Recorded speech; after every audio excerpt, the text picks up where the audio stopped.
Sem salário, professores da rede estadual de ensino entram em greve. Em Varginha, muitos estudantes foram pegos de surpresa. Vim aqui à toa, acordar às 5 e pouco da manhã. Falaram que ia ter prova e quem faltasse me repetir. Chegaram a comentar que uns professores chegou a parar, mas não falaram que todos iam parar. Trote de mau gosto. Calouras do curso de medicina de uma universidade em Alfenas, no sul de Minas, teriam sido obrigadas a gravar vídeos respondendo a perguntas íntimas. O caso repercutiu nas redes sociais. Nos vídeos, fica bem claro que elas respondem as mesmas perguntas, supostamente elaboradas por veteranos do curso de medicina. E em Juiz de Fora, um homem sem habilitação atropela 3 adolescentes e uma criança. Revoltados, moradores colocaram fogo no carro. Foi feito o teste usando o aparelho etilômetro, que constatou a razão de 0,49 miligramas de álcool por litro de ar expelido.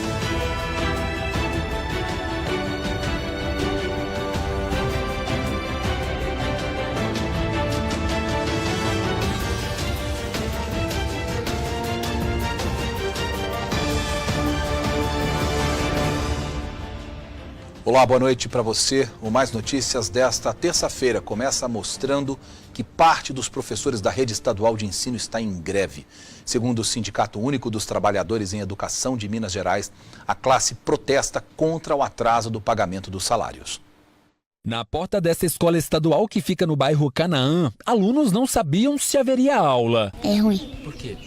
Porque vim aqui à toa, acordar às 5 e pouco da manhã. O Kleber acordou às 5h30 da manhã para trazer os filhos. O medo do carreteiro é que as aulas sejam totalmente paralisadas. Aí é muito complicado, porque as crianças estão perdendo um ano. Como é que faz? O filho dele, o João, cursa o 9º ano do ensino fundamental.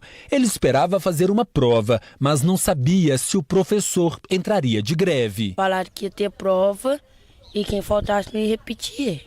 Chegaram a comentar que uns professores chegou a parar, mas não falaram que todos iam parar. Nesta outra escola que fica no centro da cidade, a mesma preocupação. Segundo os alunos, alguns professores estão em greve. Por isso, eles não assistem aulas básicas como matemática e história. A gente está numa greve parcial, aí vem alguns professores, outros não. Então a gente vem para a escola por causa da presença, para não perder ponto, por causa de falta, só que sem professor. Fica à toa. Tá com muito pouco professor, não dá para lidar com o ensino desse jeito não. Quando não tem aula de alguma matéria, os alunos ficam na biblioteca ou na quadra. A gente fica aqui, talvez vai para a biblioteca, para a quadra, fica na sala conversando, só isso. Quando não tem aula, a gente fica dentro da sala, a gente vai para a quadra. Os estudantes do ensino médio estão preocupados. Afinal, a paralisação pode prejudicar o desempenho deles no vestibular. Da minha parte, eu acho muito ruim, ainda mais para mim que tá no 3º ano, entendeu? Nossa, me prejudicando demais. Tanto no Enem como para um outro vestibular que vou fazer, alguma outra coisa. E eles têm razão em se preocupar. Para esta psicopedagoga, a paralisação pode comprometer o aprendizado do conteúdo e o equilíbrio psicológico dos alunos. Os alunos mal começaram ainda o 2º bimestre, né? O ano está passando. Então, assim, afeta em relação aos conteúdos, sim. Mas os alunos não devem se acomodar. Como orientar esse aluno que está estudando para o Enem, que está preocupado, né, que o Enem está chegando?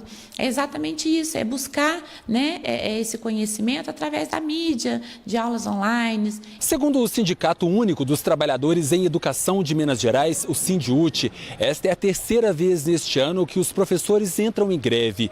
A primeira foi em março e durou 40 dias. Em junho, os professores paralisaram as atividades por 16 dias. Desta vez, o objetivo é que a greve termine somente quando houver o pagamento integral do salário. A reivindicação dessa paralisação de hoje, né, que começou ontem, é para que o governo regularize a situação de pagamento dos servidores da educação.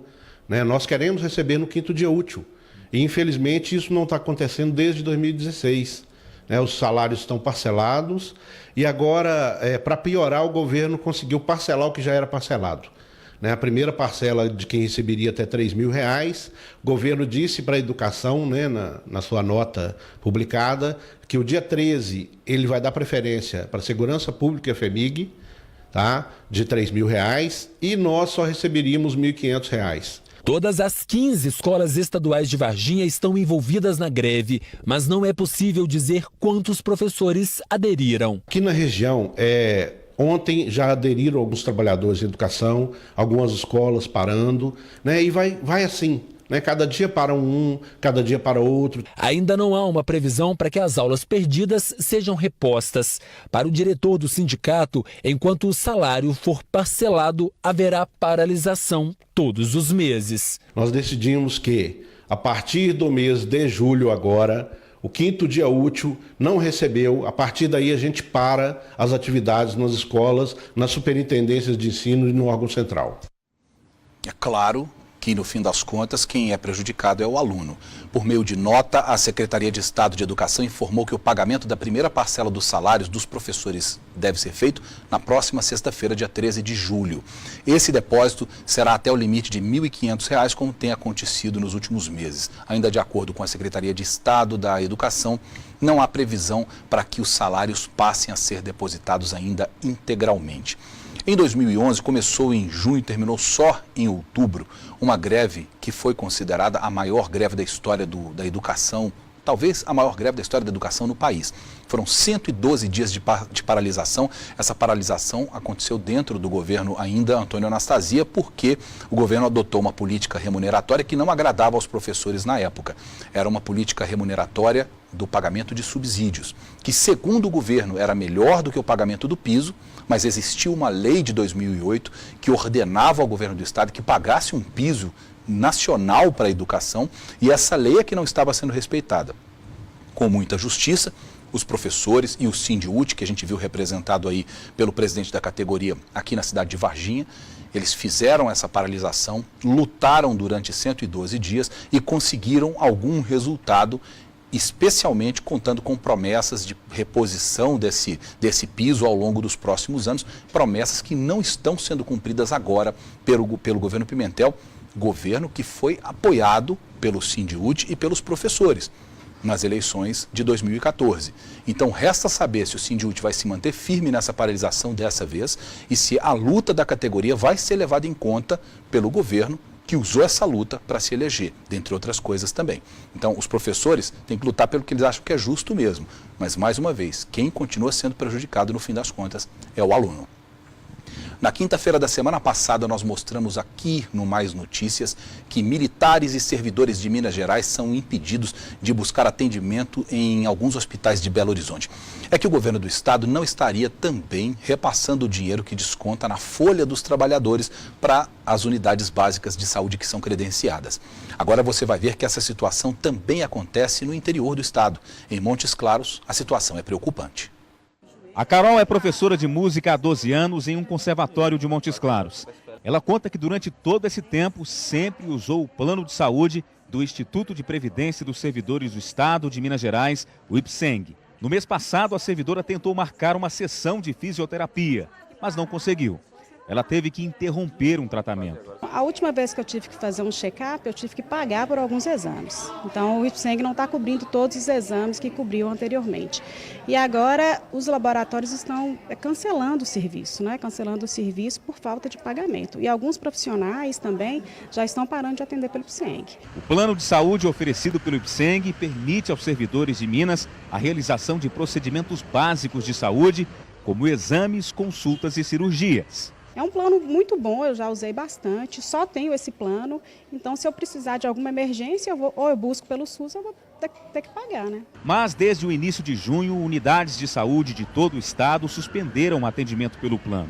Em Montes Claros, a Santa Casa e o Hospital Haroldo Tourinho também deixaram de atender os pacientes que possuem esse plano. O motivo seria a falta de pagamento do convênio firmado entre o IPSENG e os hospitais. Mas o problema é mais grave, já que o servidor ainda precisa pagar pelo plano, mesmo sem utilizá-lo. Completamente lesada, porque eu pago o plano de saúde, regularmente desconta diretamente na minha folha de pagamento, e quando eu busco o serviço está cancelado em vários lugares da cidade. E não é só a professora Carol que teve os serviços do plano de saúde suspensos. Segundo aqui o IPSENG, só em Montes Claros, já são cerca de 27 mil servidores da área da educação vivendo esse mesmo drama. Muitos estão vindo até aqui no Centro Regional para buscar uma resposta, mas saem sem uma solução para o problema. Os beneficiários simplesmente já não sabem mais a quem recorrer. O mesmo acontece com os servidores do setor de segurança pública. O Levi é presidente de uma associação de policiais e bombeiros militares no norte de Minas. Ele afirma que cerca de 1.500 militares também estão encontrando dificuldades para utilizar o plano de saúde que é oferecido pelo Instituto de Previdência dos Servidores, o IPSM. Toda a situação, por exemplo, da Santa Casa principalmente, dos principais hospitais aqui, que atende por convênio, excetuando só o Hospital das Clínicas, todos dependem de muita conversa, de muita negociação e dependendo da urgência para ser atendido pelo convênio do Instituto de Previdência da Polícia Militar de Minas Gerais. Então, nós estamos numa situação de falência total da saúde. Os hospitais da cidade informaram que não há uma previsão para a reativação dos convênios. Em nota, o IPSENG informou que o Estado passa por uma grave crise financeira, mas que tenta resolver o problema. Ainda não há prazo para que a situação seja normalizada. Já o IPSM informou que conta com hospitais militares do norte de Minas para atender os pacientes e que tenta solucionar o caso. Para os servidores, não há o que fazer, mas a revolta é grande. O governo justifica que falta fluxo de caixa, por isso que não está tendo esse repasse por causa da crise. Mas a gente paga regularmente o plano de saúde, todos os funcionários, todo o funcionalismo público estadual paga. Então eu não sei para onde que está indo esse dinheiro que a gente paga. O caos vai imperar na hora que a polícia militar parar, aí você vai ver. A situação nossa não é diferente do Rio de Janeiro. A nossa situação é gravíssima com relação à violência. Não podemos parar e pensar, nós temos que ficar 12 horas sem polícia. Isso é impensável. Isso é irresponsabilidade do governo que está pagando para ver.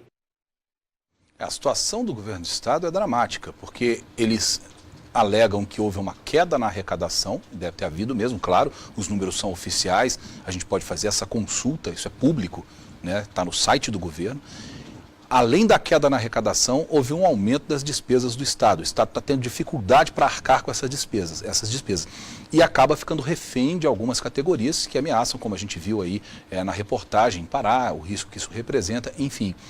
Acaba ficando nas mãos das categorias de trabalhadores que precisam receber. Eles precisam pagar as contas dele e o governo do Estado, deles, né, e o governo do Estado não consegue fazer esse repasse e reverter isso no benefício, tanto do salário quanto no caso específico aí do pagamento das despesas médicas. O que assusta, o que é perigoso e o que pode ter consequências é o governo descontar da folha e não repassar para o prestador de serviço. Isso realmente vai acabar tendo consequências muito negativas e a gente vai ter que acompanhar e na esperança de que esse problema se resolva. Sobre as denúncias que foram apresentadas na reportagem, a nossa produção entrou em contato com a Secretaria de Estado da Saúde, mas até o momento nós não tivemos resposta. E os servidores públicos aposentados estão endividados e pagando juros de quase todas as suas contas. E tudo por causa desse escalonamento dos salários do governo do Estado. Esta servidora aposentada do Estado já não sabe mais o que fazer para pagar as contas. Todas estão atrasadas. Água, luz, IPTU, telefone e a TV a cabo. Eu durmo com ela na cabeça, acordo com elas na minha cabeça, sem saber como eu vou pagar. Eu sei que eu tenho que viver o presente, só que agora eu estou vivendo o futuro, porque eu dependo do governador para pagar as minhas contas. Se ele pagasse meu salário em dia, no 5º dia útil, eu não precisaria pedir empréstimos, eu não precisaria entrar em consignado e muito menos pagar as minhas contas e a escola do meu filho atrasada. Ela conta que o pagamento parcelado provocou uma bola de neve na vida dela. Até o crédito consignado está em atraso. E aí, são juros em cima de juros. Juros altíssimos, entendeu? Os consignados estão entrando na nossa conta corrente com juros. Por causa de quê? Por causa do atraso do nosso pagamento. No mês de junho, a situação financeira dela piorou, já que a terceira parcela que estava prevista para o dia 29 só foi depositada em 6 de julho. Ela vai fazer já que esse parcelamento continua até o final do ano? E rolando. Vai virar uma bola de neve e vamos ver o que vai dar, né? De acordo com o Sindipúblicos, Sindicato dos Trabalhadores no Serviço Público do Estado de Minas Gerais, são várias as denúncias como essa, de aposentados e pensionistas que receberam a terceira parcela do pagamento atrasada. O sindicato informou que o governo justificou o atraso devido à queda de arrecadação de ICMS dos principais contribuintes do Estado e ainda ao baixo desenvolvimento industrial nos últimos meses. Nós tentamos falar com a Secretaria Estadual de Fazenda, mas não tivemos uma resposta sobre os motivos do não cumprimento da tabela de pagamentos. O governo já anunciou que o pagamento escalonado vai continuar até o fim do ano. Para o presidente da Comissão de Direito Previdenciário, os prejuízos causados na vida de aposentados e pensionistas deveriam ser enquadrados como crime de responsabilidade do governador. Se ficar provado que o Estado tinha dinheiro em caixa ou tem dinheiro em caixa e está fazendo algum tipo de manobra para atrasar o pagamento dos servidores ou priorizando um grupo pequeno de servidores, como eu disse, os desembargadores ou os juízes, também os promotores de justiça, em detrimento de outros servidores públicos, eu entendo sim que é um crime de responsabilidade, é um crime de natureza político-administrativa e que quem tem que avaliar essa situação é a Assembleia Legislativa do Estado de Minas Gerais. A Secretaria de Estado de Fazenda informou que neste mês a primeira parcela do pagamento dos salários do funcionalismo público do Executivo vai ser paga na próxima sexta-feira, dia 13. A segunda parcela no dia 25 e a terceira parcela no dia 31 de julho. Agora a previsão do tempo, um breve intervalo e a gente volta já já.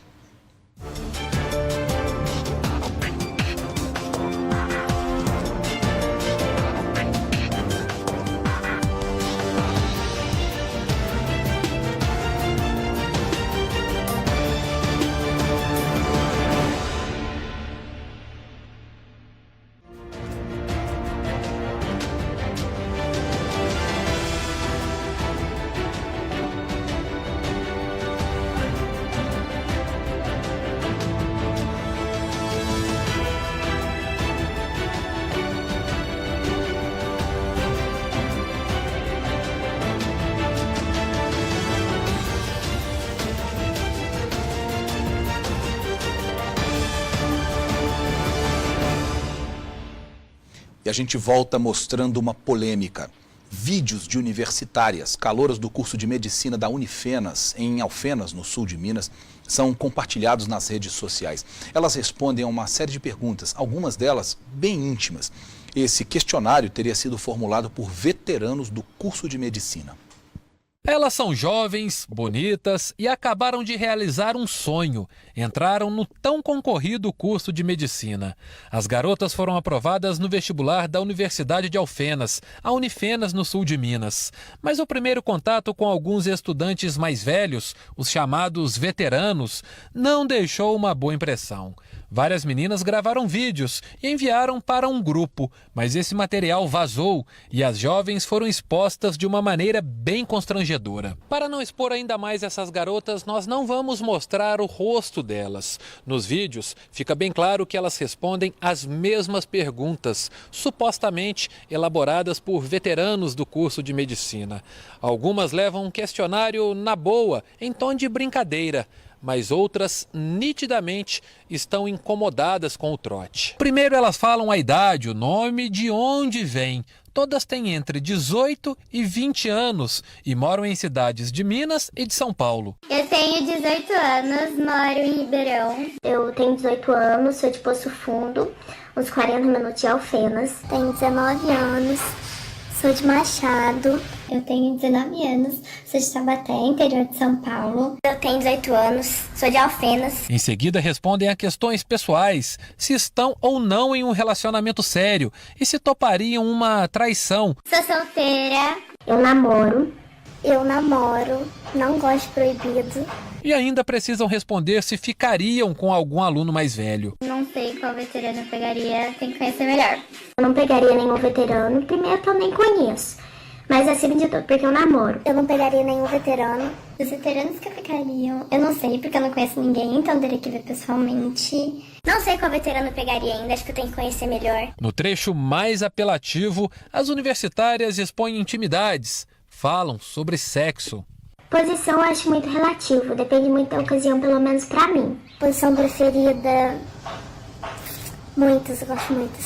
Posição preferida tem várias. E não acaba por aí. Elas são perguntadas o que levariam para o Intermed, uma famosa competição que reúne estudantes de medicina de todo o país. No Intermed, acho que eu levaria loló, importante. Como eu não uso drogas, eu levaria cerveja. No Intermed eu vou levar cerveja e loló. Pro Intermed eu levaria muita cerveja. Muita cerveja pro Intermed. E ao que tudo indica, os vídeos foram apenas uma parte do trote. Nas redes sociais fica bem claro que as universitárias foram orientadas a mudar o perfil e a assumir um apelido bem pejorativo. Nós pesquisamos no Facebook e em todos os casos, as estudantes se intitularam bichete burra.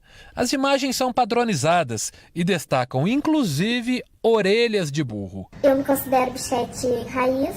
Me considero um bicho raiz. Eu acho que eu sou uma bichete meio Nutella, mas eu quero ficar raiz. Nossa equipe esteve na sede da Unifenas, mas como o período letivo já acabou, a movimentação era bem pequena no campus. A assessoria de imprensa da universidade chegou a indicar um representante para falar sobre o caso, mas horas depois enviou uma nota oficial.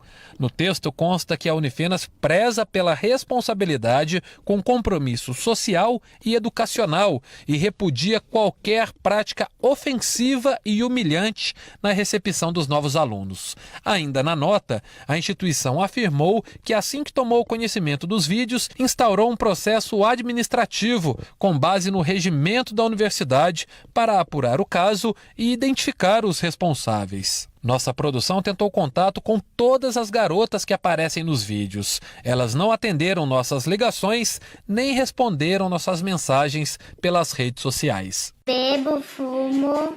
O último PT foi no carnaval. Eu bebo pouco e não fumo. Eu bebo e não fumo.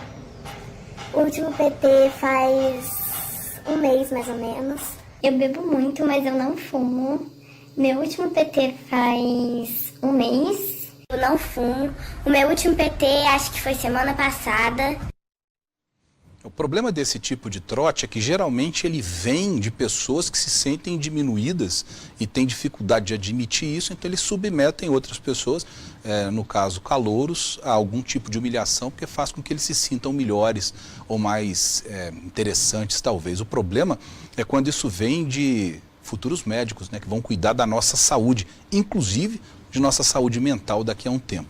A universidade pode fazer muito pouco, além de lamentar e de investigar. Só lembrando, em 2013, 3 calouros foram suspensos e um calouro do curso de Direito da Universidade Federal de Minas Gerais foi expulso da faculdade porque eles submeteram alunos a trotes semelhantes, tão humilhantes quanto, eram trotes racistas e não sexistas, como é o caso em questão, lá da Unifenas, e esse trote, eles faziam gestos nazistas, amarravam calouros em postes, e uma das calouras tinha uma placa escrito Caloura Chica da Silva, porque ela era negra, ou pelo menos mulata. Isso foi considerado racista, a universidade demorou 1 ano para apurar, e ao final desse inquérito de 1 ano, suspendeu 3 alunos e expulsou um deles. A Unifenas começa agora esse processo de investigação de acordo com o regimento da universidade, que com certeza abrange esse tipo de trote, de humilhação, e o resultado nós vamos descobrir daqui a algum tempo. Segundo a diretoria da Atlética Medicina Alfenas, uma espécie de DA do curso, a associação não participa de trotes entre os estudantes e a associação diz também que a atuação dela está restrita aos assuntos esportivos dos alunos. Além disso, a diretoria afirma que não é conivente com qualquer tipo de comportamento que desrespeite a individualidade, a intimidade e a imagem dos estudantes. Para a associação, os alunos de medicina têm uma responsabilidade ética com a sociedade, por isso as atitudes devem condizer com esse compromisso. Aguardemos. Uma carreta carregada com 25 mil litros de combustíveis pegou fogo hoje à tarde na MGC 265, entre Miraí e Muriaé, na Zona da Mata. Segundo o Corpo de Bombeiros, o motorista contou que perdeu o controle da direção numa curva depois que um carro invadiu a contramão. O motorista jogou a carreta para a lateral da pista e o veículo tombou. Os 5 compartimentos com diesel, gasolina e etanol pegaram fogo. A carreta foi consumida pelas chamas que também atingiram parte de uma vegetação às margens da rodovia. O condutor da carreta conseguiu sair a tempo e não teve ferimentos graves. Ele foi levado para o hospital de Miraí. Cerca de 5.000 litros de água foram usados para apagar as chamas. Nesse momento, o trânsito na MGC 265, no trecho onde houve esse acidente, está em meia pista. A Polícia Rodoviária Militar Rodoviária, a Polícia Rodoviária do Estado, controla o fluxo de veículos. A previsão é de que ainda hoje a carreta seja retirada da pista. 3 adolescentes e uma criança de 10 anos foram atropelados ontem à noite no bairro Vila Esperança 1, em Juiz de Fora. Segundo a Polícia Militar, o motorista é inabilitado. Em represália, os moradores incendiaram o veículo. O carro ficou completamente destruído. Ele foi incendiado por moradores revoltados com o atropelamento. Os bombeiros foram chamados durante a noite e apagaram as chamas. Os responsáveis pelo incêndio não foram identificados. A Polícia Militar também foi ao local. O carro foi queimado em represália ao atropelamento de uma menina de 10 anos e de 3 adolescentes com idades entre 13 e 14 anos. As 4 são amigas e por volta de 9h30 da noite, estavam sentadas aqui na margem da ferrovia, conversando, quando, segundo testemunhas que não quiseram dar entrevista, um rapaz de 18 anos entrou no carro do pai dele, que estava estacionado bem ali. Ele andou com o veículo a alguns metros, parou mais à frente, perto de onde está aquele carro preto, e deu marcha ré, mas perdeu o controle da direção. Subiu na calçada, bateu no poste, onde está essa marca, e foi direto em cima do grupo. A criança ficou com a perna presa e foi socorrida pela irmã, que também estava ferida. As 4 vítimas foram levadas para o hospital por parentes. As 3 adolescentes foram atendidas e liberadas. A menina teve fratura exposta numa das pernas e precisou ficar internada e passar por cirurgia. Ela está na enfermaria feminina do Hospital de Pronto-Socorro. O dono do carro não quis dar entrevista, mas contou à nossa equipe que é de Lima Duarte e veio a trabalho a Juiz de Fora com a mulher dele. Os dois aproveitaram para visitar o filho, que estava morando com um tio aqui na Vila Esperança 1, na região norte de Juiz de Fora. Ele entrou, foi jantar e deixou a chave em cima de uma mesa. Segundo o homem, ele não percebeu que o rapaz tinha pegado a chave e vindo para ligar o carro. Assim que ouviu um barulho muito grande, todos correram.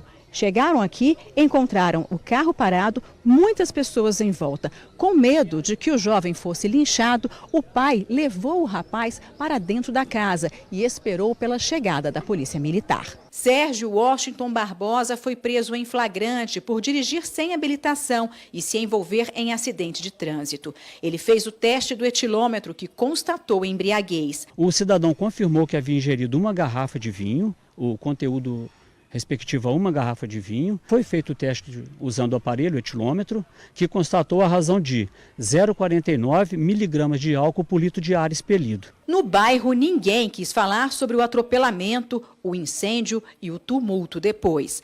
Por medo, os parentes do rapaz preferiram não dar entrevista. Segundo eles, durante a noite mesmo, o tio tirou todos os objetos pessoais dele e do sobrinho da casa, onde os dois moravam de aluguel. Depois do que aconteceu com o veículo, os parentes não querem que eles voltem a morar aqui. Sérgio foi ouvido pela Polícia Civil e foi encaminhado ao Ceresp de Juiz de Fora. Você acompanha agora outras notícias de destaque pelo estado. 5 pessoas ficaram feridas em uma batida forte entre um carro e um ônibus na barragem da Pampulha, em Belo Horizonte. O motorista do carro, um jovem de 22 anos, inabilitado, contou que perdeu o controle da direção na Avenida Antônio Carlos, próxima à curva. O veículo pulou 2 canteiros e bateu de frente com um coletivo que seguia na pista contrária. O passageiro do carro foi socorrido em estado gravíssimo. Além dele, outras 4 passageiras do coletivo precisaram de atendimento médico e foram levadas pelo SAMU para um hospital da região. Além de não ter carteira de habilitação, o motorista estava sob o efeito de álcool. O teste do bafômetro apontou 0,23 miligramas de álcool por litro de ar expelido. Além de responder pelas infrações, ele foi autuado em flagrante por lesão corporal. De Belo Horizonte, Vinícius Araújo. Em São João do Manteninha, no leste de Minas, 2 onças pardas adultas estão assustando os moradores. Os felinos estão comendo as galinhas e até os gatos da cidade. Com medo do bicho, os moradores deixaram de sair de casa à noite. Os filhotes são vistos nos quintais brincando com os animais de estimação. Um deles ficou preso em uma fenda de pedra. Ele foi resgatado pelos bombeiros e polícia ambiental e solto em uma fazenda na cidade de Periquito, a 165 quilômetros de distância de São João do Manteninha. De Governador Valadares, Fran Ribeiro. Um adolescente de 16 anos ficou gravemente ferido depois de cair de uma altura de aproximadamente 15 metros. Ele tentou pular de uma pista para outra e caiu no vão, em uma rodovia em Uberlândia. Ele foi atendido pelo Corpo de Bombeiros e encaminhado para o Hospital de Clínicas da UFO. De Uberlândia, Maria Clara Barros.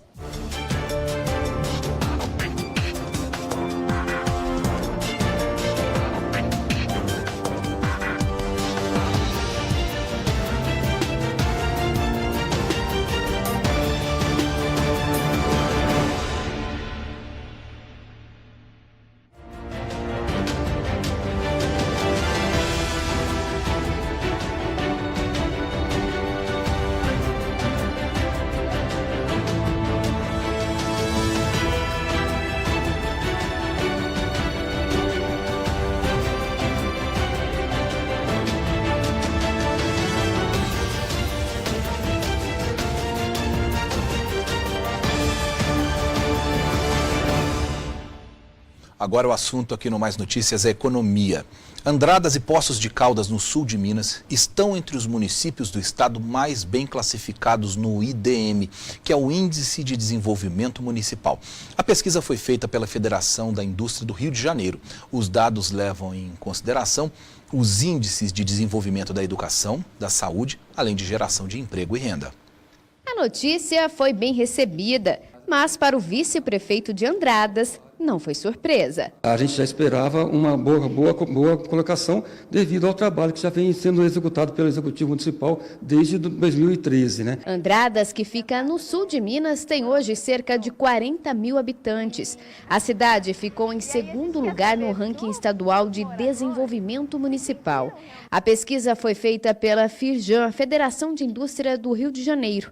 O IFDM, ou seja, Índice FIRJAN de Desenvolvimento Municipal, levou em conta 3 principais pilares de desenvolvimento: emprego e renda, saúde e educação. A pontuação é de 0 a 1. No total, o levantamento foi feito em 5.471 municípios. Patos de Minas ocupou o primeiro lugar no ranking estadual. Andradas foi a segunda colocada e atingiu a maior pontuação na saúde.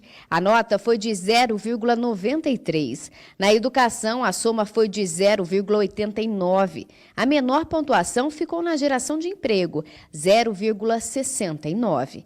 No total, a soma de desenvolvimento foi de 0,84. Um nível alto, considerando que a pontuação máxima é de 1. A gente vem trabalhando nas questões de planejamento.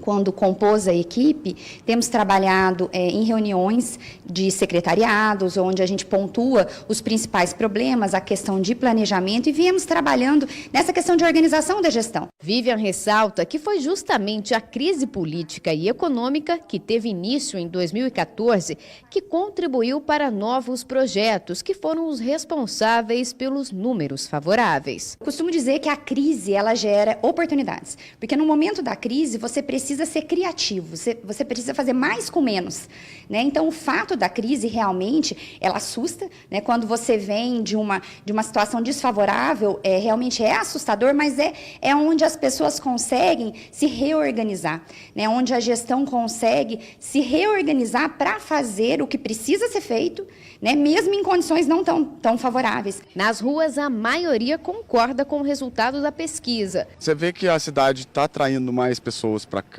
né? Tá tendo emprego bastante, então é bem notável, sim. Não, concordo, a saúde tá boa, creche, meus afilhados ficam na creche, são bem tratados. Mais justo o segundo colocado. Muito, com certeza muito justo. Andradas não lidera a lista sozinha. Outra cidade do sul de Minas ocupa a 3ª posição no ranking. Poços de Caldas também atingiu um nível alto de desenvolvimento. A maior pontuação foi em educação. Aliás, nesse quesito, faltou pouco para atingir a nota máxima do IFDM. A soma ficou em 0,91. Na saúde, a nota foi de 0,90. Geração de emprego e renda, assim como Andradas, foi o quesito com a menor avaliação, 0,69. Desenvolvimento ficou em 0,84. Para o secretário de governo, mesmo com a melhoria no ranking, não há muito o que comemorar. Quando a gente analisa a nota, a gente melhorou a nossa posição no ranking, mas a nossa nota caiu. Isso, de certa maneira, é um alerta, porque houve uma melhora nesse ranqueamento. Isso quer dizer o quê? Que os outros municípios houve uma piora maior do que Poços, né? Nós tivemos alguns índices que teve aí uma certa queda e que, de certa maneira, dada a crise, né, que desde 2013 vem ao encontro desses indicadores que houve uma diminuição.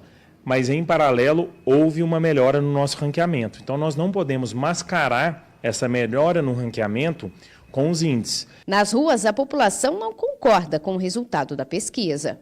Não retratam bem a realidade. Poços é bem conhecido turisticamente, mas o pessoal que vive aqui acha falta de muita coisa. Não é bem assim.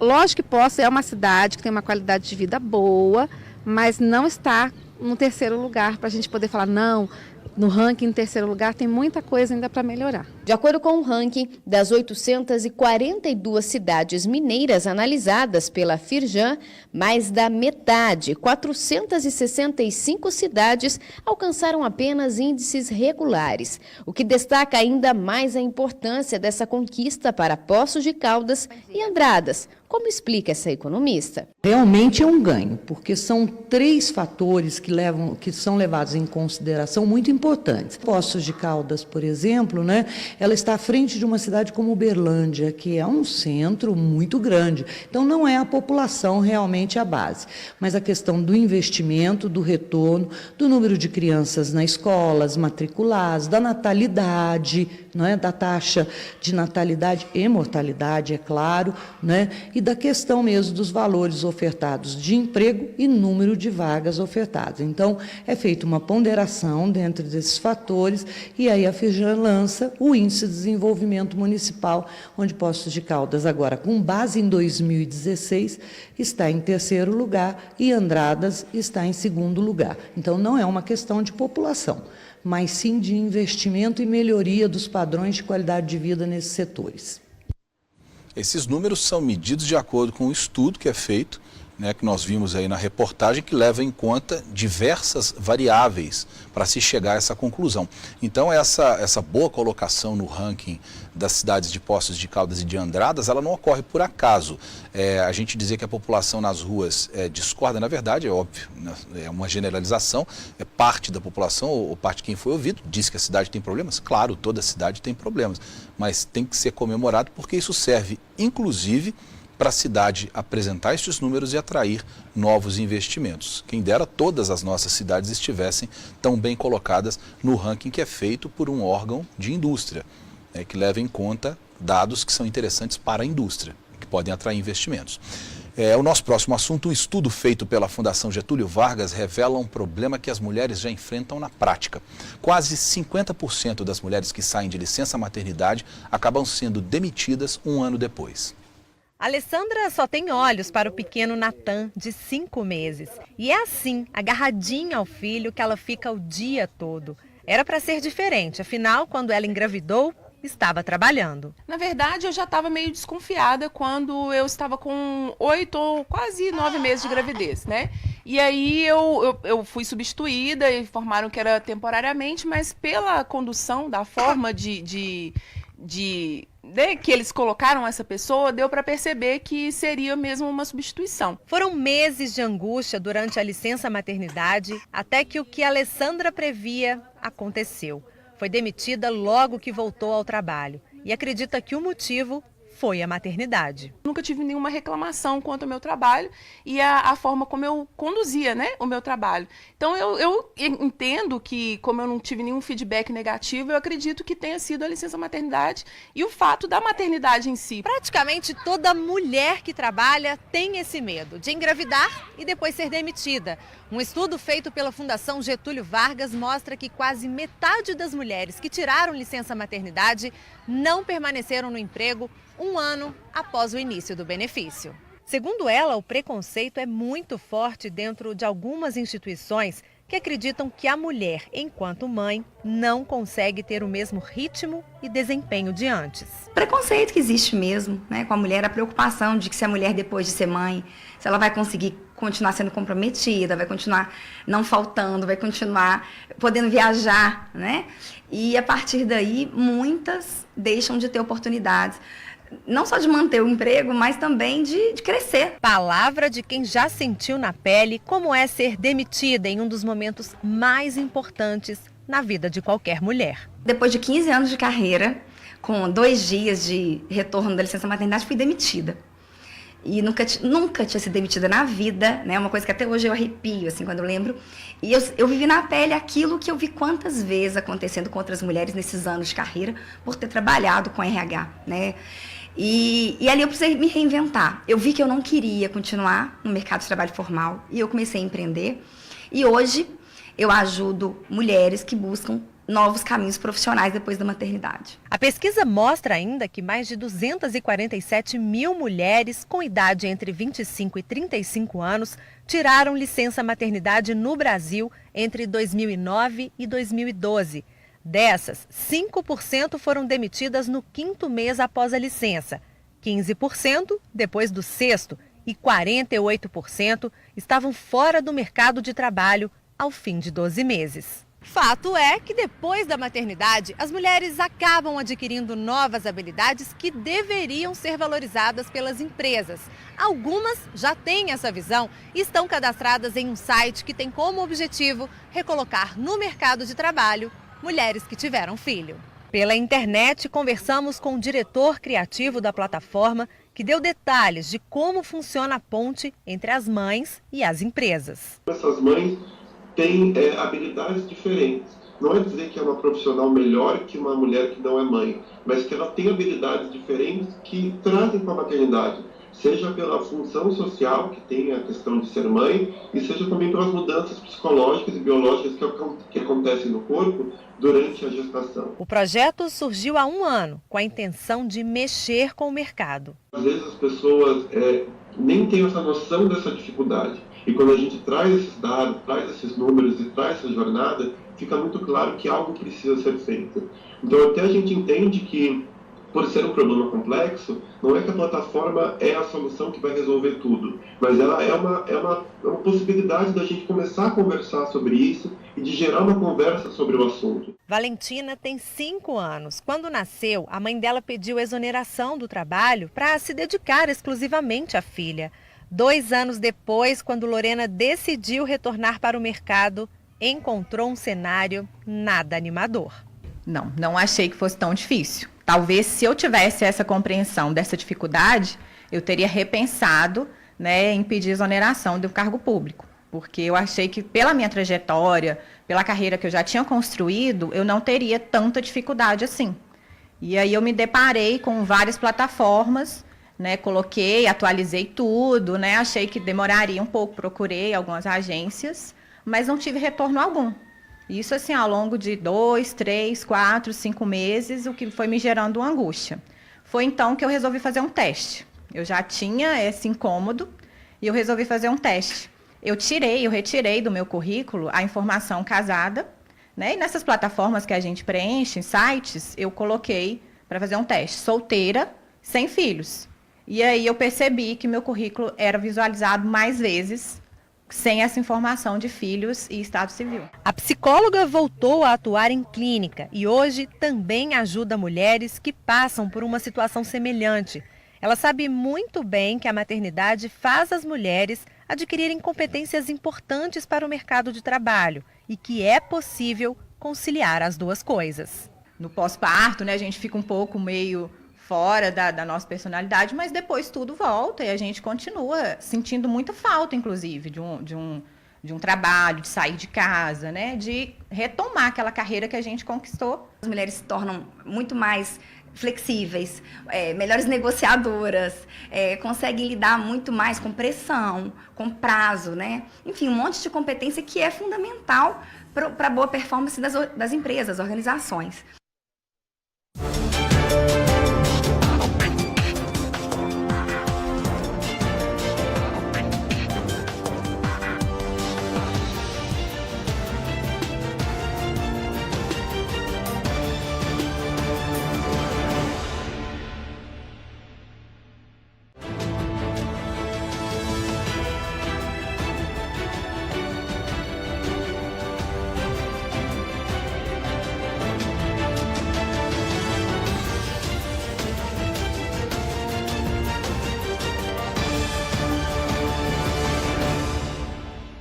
E a gente volta com um alerta. Com as facilidades da tecnologia, os grupos de carona ganham cada vez mais adeptos nas redes sociais e aplicativos de mensagens. Mas a Polícia Militar alerta para os riscos de participar desse tipo de grupo.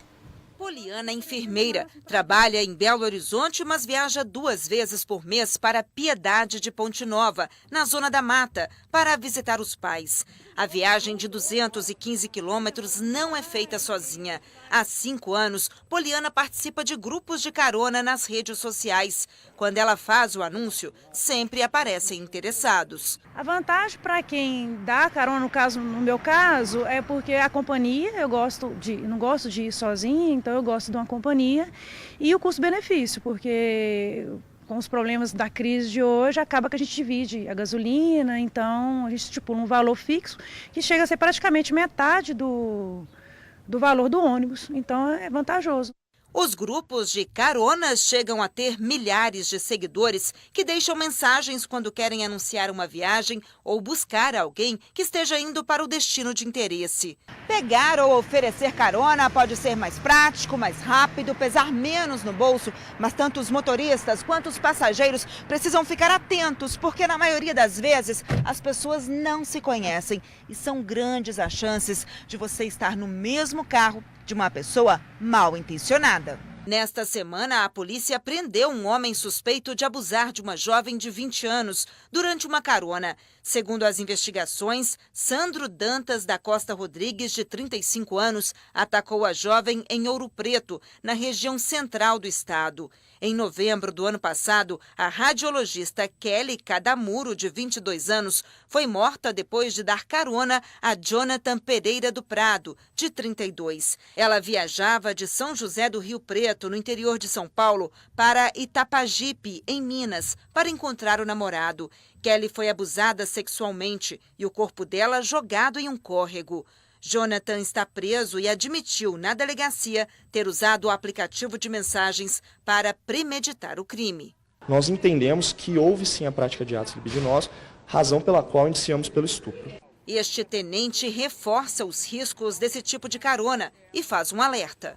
É importante dizer que as pessoas hoje em dia elas confundem a amizade virtual da realidade. Então aquela pessoa que conversa com outra há muito tempo, via WhatsApp, via aplicativos, Facebook, ela não pode confiar, assim como a amizade verdadeira que a gente lida todos os dias. Não é recomendável, né? Porque a gente não conhece as pessoas, né? Eu acho que a gente não tem referência das pessoas que estão oferecendo serviço. E aí isso coloca em risco quem estiver participando da carona. A Poliana, que mostramos no início da reportagem, toma uma série de cuidados e disse que já recusou o passageiro por não se sentir segura com as informações que obteve. Olho o perfil da pessoa, vejo se a pessoa tem fotos reais, né? A gente consegue notar quando é fake, alguma coisa assim. Vejo se tem amigos em comuns. E eu gosto de, às vezes, ligar para alguns amigos e perguntar: olha, eu estou indo para Piedade, uma pessoa que é amiga em comum nosso, vai pegar carona comigo e tudo, você conhece e tal. Muitas vezes, casos positivos. Quando o caso é negativo, tipo assim, uma pessoa que não tem nenhum amigo em comum e tudo, eu abomino. Eu falo que o carro já está cheio, que não tem jeito. O Mais Notícias era para estar acabando agora, como normalmente acontece todos os dias, mas com o fim da minissérie Lia ontem e antes da estreia da nova novela da Record TV, a novela que fala sobre a vida de Jesus, nós vamos seguir com mais notícias, pelo menos até às 8 horas da noite, então nos próximos dias eu conto naturalmente com a sua audiência e agradeço por ela também. Então hoje ainda nós temos a cobertura do esporte com informações sobre contratação no Cruzeiro, o jogo do Atlético no meio da semana, no retorno do Campeonato Brasileiro, finalista do Mundial da Rússia, enfim. Fica aí com a gente que nós temos pelo menos mais 15 minutos para trazer informação para você. Agora a gente fala de saúde. As metas de vacinação em Minas Gerais não são cumpridas há 4 anos. Com um número cada vez menor de crianças protegidas, doenças consideradas erradicadas já voltaram a circular. A Lara tem só 6 meses, mas já coleciona uma porção de vacinas na caderneta. Saúde para bebê e tranquilidade para a mãe. Hoje, sorridente com laçarote no cabelo, veio reforçar a proteção. E foram 3 picadinhas que a Lara encarou com valentia. Além da vacina contra a influenza, ela recebeu a pentavalente e a VIP contra a poliomielite. O chorinho faz parte, mas é para afastar perigos ainda maiores. É importante a gente estar sempre atento ao calendário, né, da vacinação. A gente tem o cartão de vacina, então a gente não pode deixar passar mesmo. É uma questão, né, prioritária. É a saúde dos nossos filhos que está em jogo. E é preciso mesmo ficar de olho no calendário e na caderneta de vacinação. Seja por desconfiança ou por esquecimento, muitos pais têm deixado de imunizar os filhos. E com isso, algumas doenças que já estavam praticamente erradicadas, como o sarampo, a rubéola, a cachumba e a coqueluche, estão ressurgindo e voltam a preocupar. Em Minas Gerais, segundo a Secretaria de Estado da Saúde, as metas de imunização não são atingidas há 4 anos. Contra o sarampo, cachumba e rubéola, a vacina tríplice viral tem cobertura de 68% na série cumulativa de 1997 a 2018. Isso quer dizer que 6 milhões de crianças de até 1 ano que deveriam ser vacinadas não foram protegidas. O que é agravante em relação ao sarampo é que, principalmente para crianças, ele pode ser fatal. Então, a gente, essa semana, teve a notícia de um caso de óbito, né, no Amazonas, uma criança de 7 meses que, infelizmente, veio a óbito em decorrência de sarampo. E a gente jamais quer que isso aconteça, né, no nosso estado. Contra a poliomielite, os dados são ainda mais assustadores. 24 municípios mineiros não atingiram nem metade das crianças. A região metropolitana concentra a pior cobertura contra a doença. Mais de 22 mil bebês não foram vacinados contra a polio. Para aumentar a proteção, o mês de agosto terá campanha especial do Ministério da Saúde. O dia D será 18 de agosto e em Minas, o objetivo é colocar em dia a caderneta de crianças e adultos. O Estado de Minas Gerais está dando um plus para os municípios, para que os municípios tenham recurso para contratar profissionais, né, fazer uma mobilização boa nessa campanha de segmento contra sarampo, poliomielite e atualização da caderneta de vacina. Mesmo com os movimentos que questionam a eficácia das vacinas, esta pediatra alerta que quando o assunto é a saúde dos pequenos, prevenir é sempre melhor do que remediar. E essa é uma responsabilidade de todos. Através da minha vacinação, eu contribuo para erradicar a circulação do vírus para todo mundo.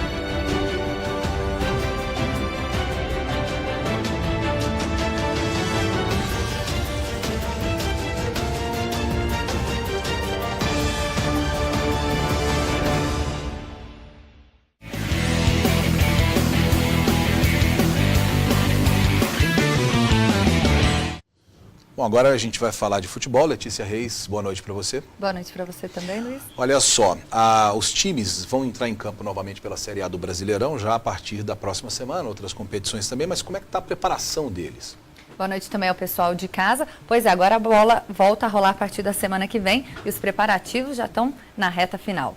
O Galo, que é o vice-líder do Brasileirão, quer engrossar o caldo rumo ao título brasileiro. Nas 12 rodadas da Série A, o Atlético já sofreu 17 gols. Para não dar sopa para o azar, o lateral Patrick já sabe a receita para, quem sabe, buscar o tão sonhado título. Já ouviu falar na expressão comer a bola? A gente tem brincado no treino aí já, vamos que aqui é o nosso prato de comida, aqui é o nosso alimento, toda a bola tem que chegar, coisa e tal, depois a gente vai, cobra um, cobra outro, depois incentiva quem ganha o grupo. É com esta fome que o Atlético está encarando o restante do campeonato. E se o Grêmio é o próximo adversário, a batata do time gaúcho já está assando. Para nós é um Grenal, né? É uma decisão. Na receita de um time campeão, os ingredientes precisam ser harmonizados. O ataque está mamão com açúcar, 24 gols marcados. Lá atrás, em compensação, a defesa sofreu 17. Que pepino! Nós temos uma preocupação que a gente tem trabalhado muito, que é sofrer cada vez menos gols. Equipes nesses últimos anos aí que menos sofreram gol, buscaram o título, né? Brigaram por título. O Atlético não conquista o Brasileirão há quase 50 anos. Descascar este abacaxi é a missão dos jogadores. Será que está na hora de quebrar este longo jejum? Temos aí 47 anos. Sem esse título, eu acho que para a minha história seria fundamental esse título. E que tudo não acabe em pizza. E o Galo vai enfrentar o Grêmio na próxima quarta-feira, às 9h45 da noite, na partida de retorno do Campeonato Brasileiro. E por falar em Grêmio, o Barcelona acertou a contratação com o meia Arthur. O jovem de 21 anos vai assinar contrato na quinta-feira por 6 temporadas. O clube catalão vai pagar 140 milhões de reais para levar o jogador do time gaúcho, além de uma multa rescisória de mais de 1 bilhão e 800 milhões de reais. Essa negociação é mais uma das milionárias de se perder em cifrões. Falando em se perder em cifrões, olha só essa notícia. Nós falamos na semana passada a possibilidade de Cristiano Ronaldo assinar com a Juventus da Itália. Hoje foi confirmada a negociação. Após 9 anos fazendo história no Real Madrid, o CR7 vai deixar o time merengue. Para contar com o atleta, a Juve pagará cerca de 100 milhões de euros, aproximadamente 447 milhões de reais, divididos em 2 anos, além de encargos de mais de 50 milhões de reais. Cristiano Ronaldo será apresentado pela Juventus na próxima segunda-feira. E Luiz, você quer uma boa notícia agora do Cruzeiro também? Nesse mesmo patamar? Mais ou menos, mais ou menos. Pois é, hoje foi confirmada, né, agora à tarde, no site do clube, a contratação do atacante argentino Barcos. 34 anos. 34 anos, gosto muito dele, me lembro bem do El Pirata. Mais ou menos. Ele que já atuou também pelo Palmeiras e Grêmio, aqui no Brasil e também no Sporting de Portugal e também no futebol asiático. O jogador estava na LDU do Equador, na temporada fez 11 gols em 22 jogos. Barcos deve chegar nos próximos dias para assinar o contrato com o time celeste por 1 ano. Bom, Cruzeiro tem a Atlético Paranaense pela Copa do Brasil na segunda-feira, que vem, jogo de volta, mas amanhã tem amistoso, né? Pois é, e o Cruzeiro está com o timão entalado na garganta, porque perdeu no amistoso da semana passada em casa por 2-0. Hoje o Cruzeiro treinou em Belo Horizonte e o técnico Mano Menezes acertou os últimos detalhes para esse jogo de amanhã. Aqui na Toca da Raposa, o Cruzeiro se prepara para mais um amistoso amanhã contra o Corinthians em São Paulo. E a boa notícia é que 3 jogadores que foram poupados diante do Coimbra voltaram a treinar. O atacante Raniel, o meia Bruno Silva e o lateral esquerdo Patrick Bray. Peças importantíssimas para essa sequência pesada e também para o próximo jogo pela Copa do Brasil, já na segunda-feira. Uma sequência difícil, desgastante, então era fundamental o grupo estar todo mundo atuando, né, dentro dos treinamentos, bem condicionado para essa sequência aí. Esperamos que todos possam ser importantes aí dentro dessa sequência. O Cruzeiro venceu o jogo de ida das oitavas de final da Copa do Brasil por 2-1, com direito a um gol de Raniel, que está sendo preservado para voltar ao time, justamente em um período de muitas críticas ao ataque celeste. Quando a bola não entra, a gente procura colocar algumas culpas, né? E hoje a culpa é no atacante de referência que não está lá. Mas na verdade a culpa é nossa, dos meias, os meias têm que criar, os meias têm que fazer gol. Os meias têm que dar oportunidade para os atacantes poderem aproveitar.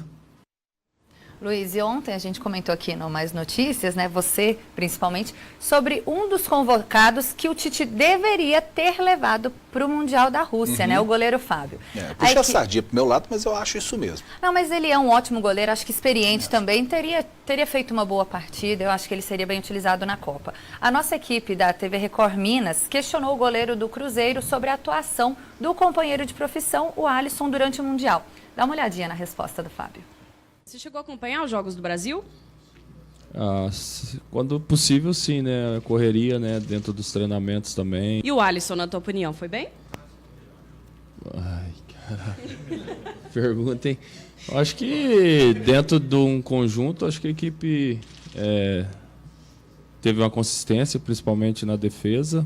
Mas quando a gente não alcança o resultado, né?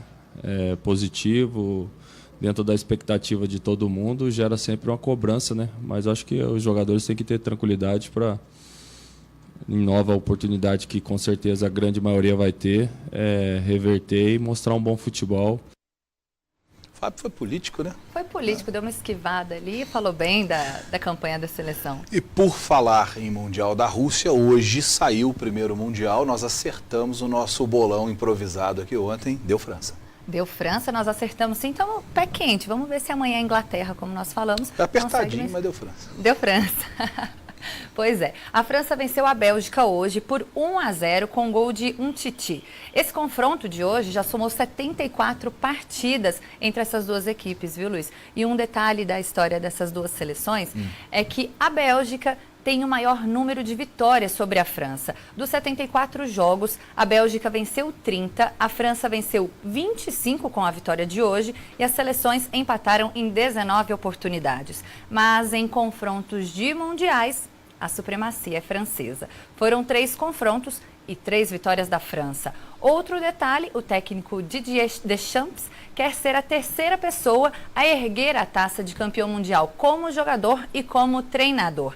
Ele foi atleta do único título da França conquistado em 98, quando venceu o Brasil, e agora quer se sagrar vencedor à frente da equipe. Os outros 2 que conseguiram esse feito foram o brasileiro Zagallo e o alemão Beckenbauer. O adversário da França sairá no confronto de amanhã entre Croácia e Inglaterra, às 3 horas da tarde. Deschamps estará em boa companhia se ele conseguir isso, né? Nós estamos falando de Zagallo, tricampeão mundial, e de Beckenbauer, um dos maiores da história. Pois é, 2 grandes ídolos como jogador e também como treinador.